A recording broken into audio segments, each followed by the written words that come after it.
So Hyderabad happened after that. So నేను పాడుతా తీగ అయిపోయిన తర్వాత ఐ థాట్ ఓకే మేబీ కొంచెం సీరియస్గా తీసుకోవచ్చేమో అనిపించింది ప్రొఫెషనల్గా కూడా. బికాజ్ ఏదో ఒక రౌండ్ చేసి బయటకు వచ్చేసామంటే okay I would have thought okay maybe I'm not yet there so leave it.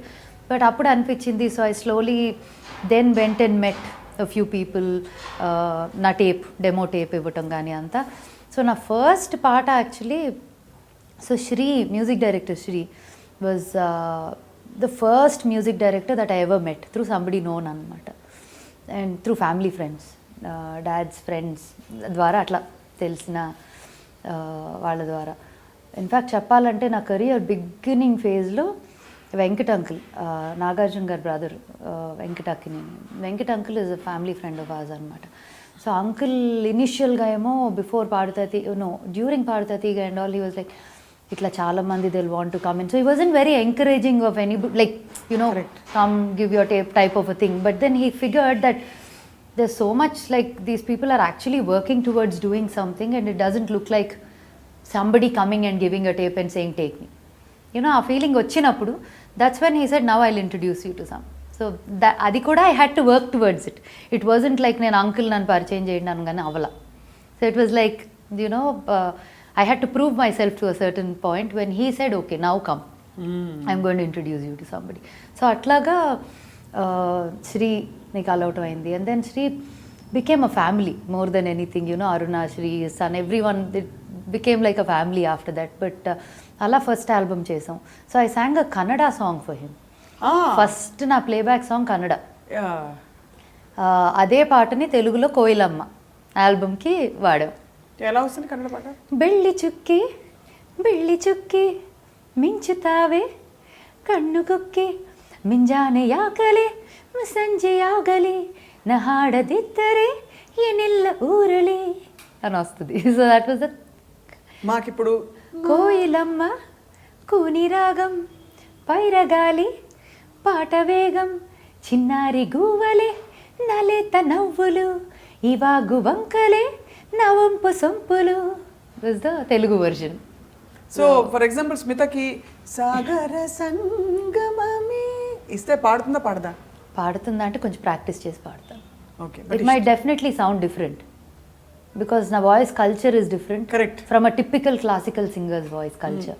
So I'm sure it will be very different from what others would do. Others would do.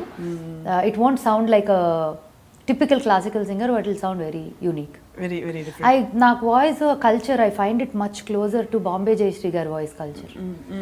In fact Manohara release అయినప్పుడు నేను stage మీద I used to sing it as my first opening act.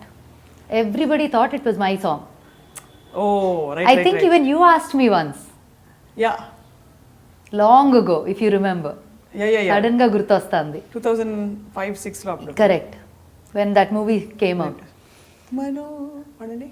మనోహర నా హృదయముని ఓ మధువనిగా మలిచినానంటర తీవర అతేనెలని ఓ తుమ్మెదవై తాగిపొమ్మంట నా యవ్వనమే నీ స్వరమై పులకించే వేళ నా ఎదలో ఒక సుఖమై ఊగెనురా ఉయ్యాలా. అది ఒరిజినల్ కళ్ళు మూసుకుని ఉంటే ఇంచుమించు అదే ఫీలింగ్ వస్తుంది. అది so I very close to that voice culture. So maybe something like that sound అవ్వచ్చేమో. మరి ఆ పాటలో వదిలేసి మాయదారి ఎక్కడి నుంచి వచ్చింది? అది రీమిక్స్ కోసం చేసిన పని. కానీ ముందు పాడే లోపు స్మిత అందరూ అడిగే ప్రశ్న ఏమనుకోకూడదు, ఎందుకు క్లాసిక్స్ తీసుకెళ్ళి అమ్మాయి ఎందుకు ఇప్పుడు మళ్ళీ రీమిక్స్ చేయడం అవసరమా అని విమర్శలు వచ్చాయి కదా అప్పుడు. యాక్చువల్లీ రాలా, నిజంగా చెప్పాలంటే రాలేదా? లక్కీగా రాలా. బట్ నేను విన్నది అంటే కొంతమంది కమెంట్ చేస్తారు అప్పుడు, అంటే you also explain yourself that this is not, అంటే ఇది దాన్ని సూపర్ సీడ్ చేయడానికి కాదు, it's more like it's like a tribute to them. Exactly, correct అని.